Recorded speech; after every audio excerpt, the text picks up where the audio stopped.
कंवरचंद मीणा।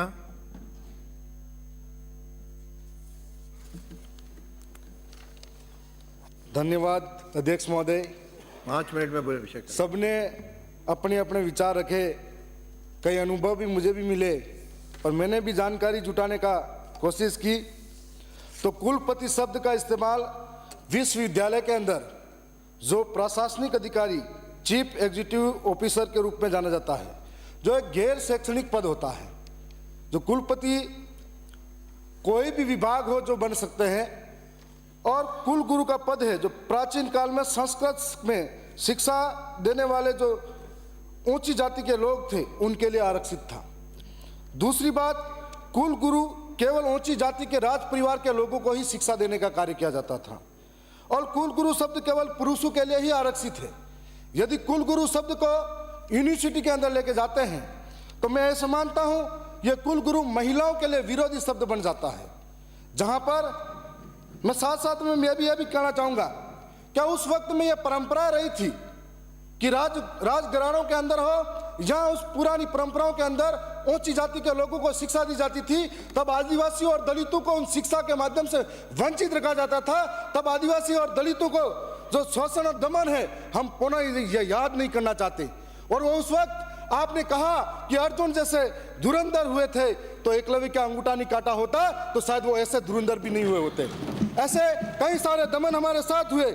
आज मुझे लगता है कि आज फिर से हमें पुरानी दुनिया में ले जाने के बाद में इस शिक्षा व्यवस्था के माध्यम से यूनिवर्सिटी के अंदर आदिवासी दलितों के साथ क्या फिर से शोषण तो नहीं होना जा रहा है? क्या फिर से आदिवासियों के साथ में, फिर से दलितों के साथ में शिक्षा से वंचित रखने की कोई नई योजना तो नहीं है? मैं यह भी कहना चाहूंगा कि विश्वविद्यालय में अंदर आज तक सारी व्यवस्था हुई, सब कुछ आगे बढ़ता गया, लेकिन कितने कुलपति या आदिवासी और दलित बने ये मायने रखता है। राजस्थान के अंदर जितने भी विश्वविद्यालय हैं उनमें एक भी विश्वविद्यालय के अंदर आदिवासी दलित नहीं है। और इसके बाद में देश के अंदर सिर्फ अरुणाचल प्रदेश है, उसके अंदर मात्र एक कुलपति है। तो फिर हम लोगों ने आदिवासी दलितों को कहां पहुंचाया और कहां उनको आगे बढ़ाया? कुलगुरु की बात सही है,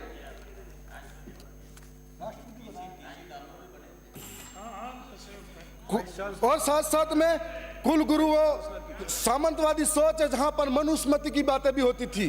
तो आज संविधान बनने के बाद में जब बाबा साहब अम्बेडकर और जयपाल मुंडा जैसे लोगों की पैरवी से हम लोगों को एक समानता का अधिकार मिला, शिक्षा का अधिकार मिला, पढ़ने का अधिकार मिला, क्या ऐसे शब्द, मैं गुरु शब्द का सम्मान करता हूं, लेकिन कुल गुरु शब्द अगर विश्वविद्यालय में आता है उनके पीछे की मानसिकता क्या है? क्या वही पुरानी सोच की मानसिकता है जहां पर राज परिवार के लोग पढ़ाई कर सकते हैं? तो फिर हम लोग इस बात का विरोध करते हैं।